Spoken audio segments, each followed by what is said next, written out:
I think that I was fascinated by American history, and when this event took place about the Weather Underground going to violence, I felt to make a film about that, it was too close to the violence. It was too close to that time.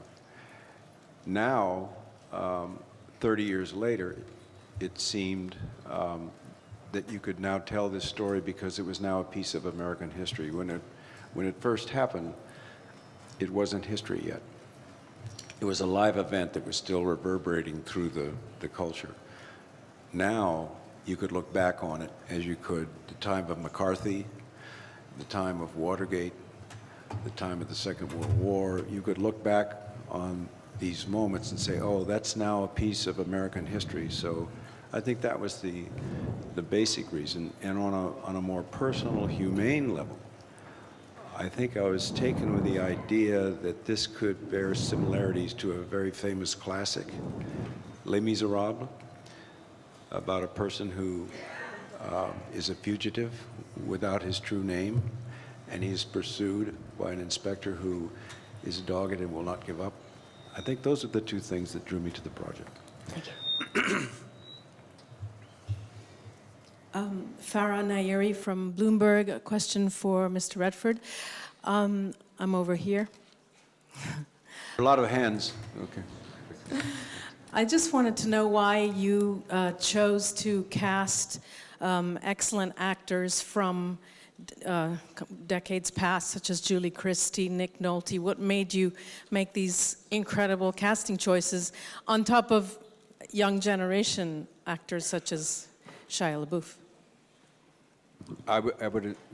You would include me with that group of older actors. Yeah. It wasn't a question of age as much as the quality and the feeling of them as people, as well as actors. They were all good actors. Being an actor, I'm very sensitive to working with other actors who are good actors. And so therefore the film was cast with people that I thought were good actors, as obviously with Shia LaBeouf. So that was the reason. And Julie Christie and I we came into cinema around the same time at the same age. And so I felt that was a nice connection that she and I could have. Moment. Every generation has its moment. Every generation has its moment of rebellion, its moment of discontent, and its chance to do something about it. The conditions might be different, the times might be different, but it always comes, and it always will. What did I think at the time? I was sympathetic to the cause. I believe they had a good reason to rebel. I think they had a good reason. At the same time, I felt that you could see the handwriting on the wall, that it was going to self-destruct, that the cause would eat itself because of ego and because of the fact that everybody in the cause began to get so pleased with themselves that it was only a question of time before they would turn they would turn in on themselves. And that made me sad because I thought the cause was a just one. I thought the war was wrong. I thought they had every right to refuse to go to that war because it was wrong. It was an unjust war. But that was just my opinion as a slightly outside person because I was starting a career and raising a family at that time. I was not politically involved. I think generations are subject to the times they're in, and I think times were different in my generation because I was of that generation. In terms of journalism, I think journalism was slightly different then. When we made the film All the President's Men, that was 1974, 75. Journalism was in a different place then because the conditions were different. There was no internet, there were no computers. There was none of the new technology that has increased the flow of information and also make things more complicated. I think it's harder to find the truth when there's so many channels coming at you trying to tell you what the truth is. So that didn't exist then. So the conditions were different, but the fundamental part remains the same, and that is there will always be the need for some sort of reform.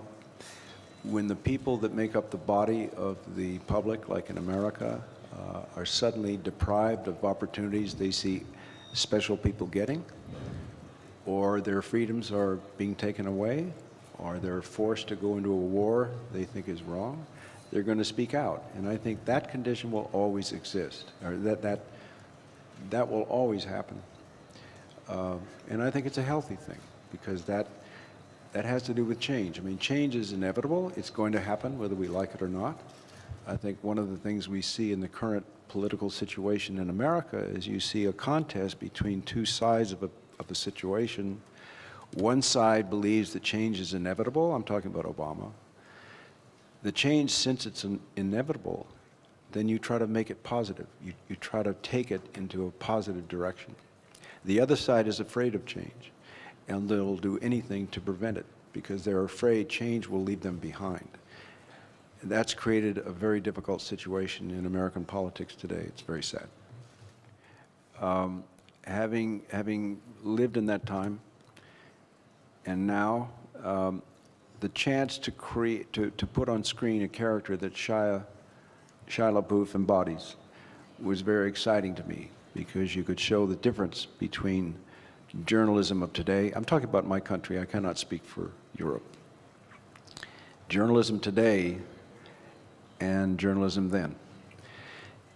Are there any similarities? Because you can certainly say, well, there's different, All the President's Men, the conditions around it were different.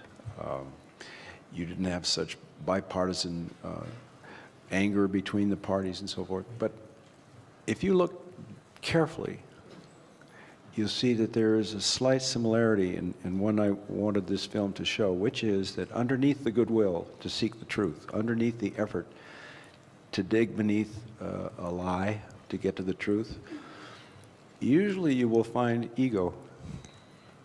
And in All the President's Men, these two guys were constantly saying, we're going to get the truth. Ben Bradley, the editor, was saying, where's the truth? Where's the truth? And they were going after the truth. But some part of them knew that in getting to the truth, there was going to be glory.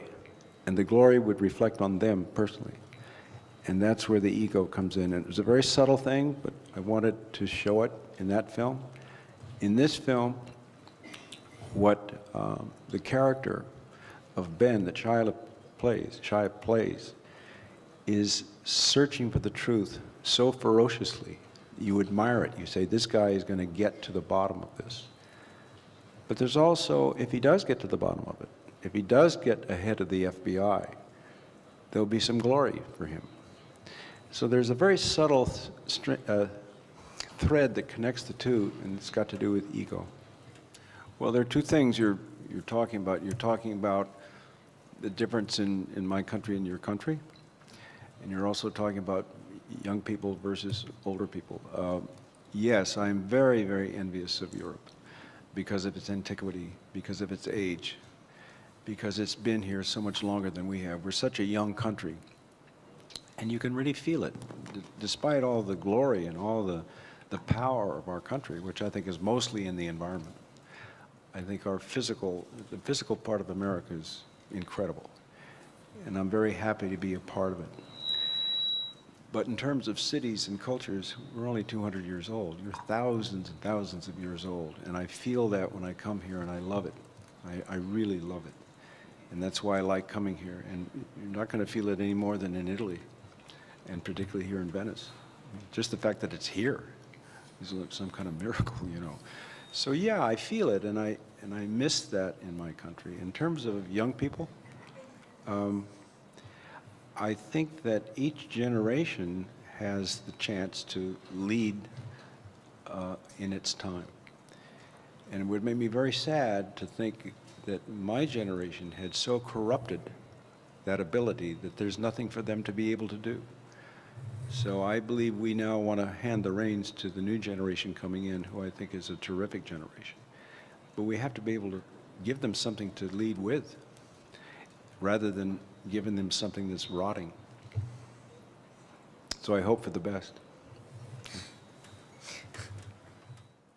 I can only speak for my country and the radicalism in my country, and that is that I believe that they had the right idea. I believe that their intentions were absolutely right, because what they were basically saying is you can't talk about America. You can't claim to be an American if you're rejecting the true American ideals of freedom of speech and freedom of expression and so forth, and also equal opportunity. The opportunity is not equal, so you can't claim it is equal. Therefore, you can't claim it as an American slogan. So that was their cause. They were going against what they felt was hypocrisy. They were going against what they felt was being strangled instead of encouraged. So the situation, I can only speak to that. I think their reasons were right. I think their cause was a good cause. But that wasn't what interested me in this film.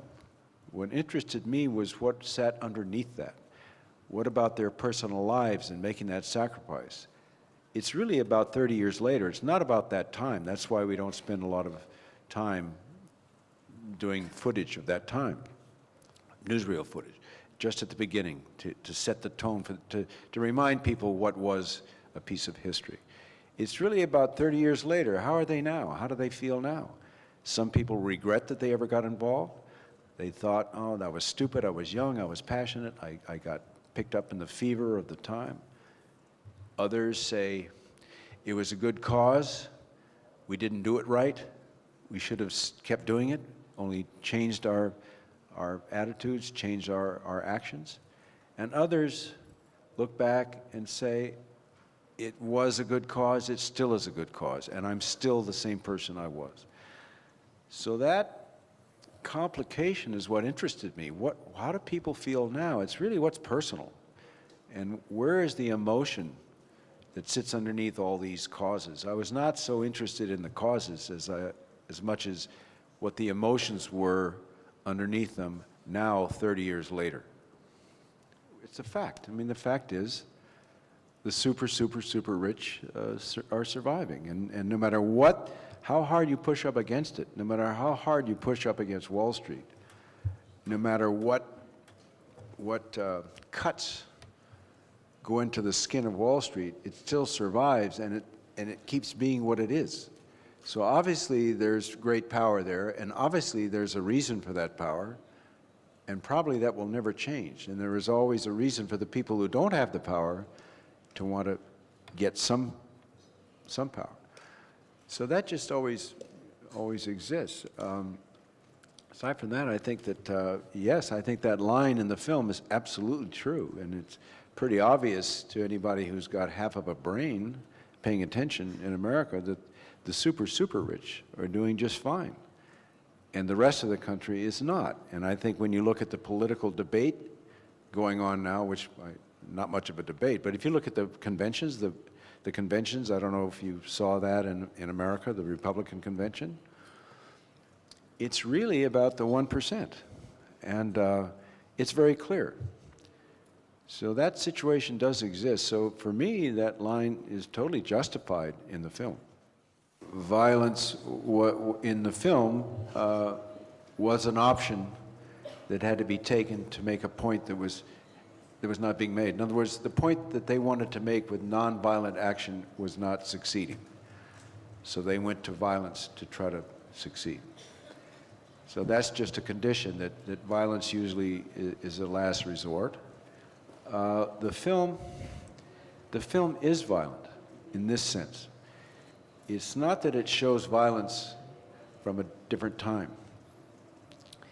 It's that what people have to face, what people have to give up, what they have to come face to face with when they've been living for 30 years with a false name, a false identity, and finally they have to face the consequences of that.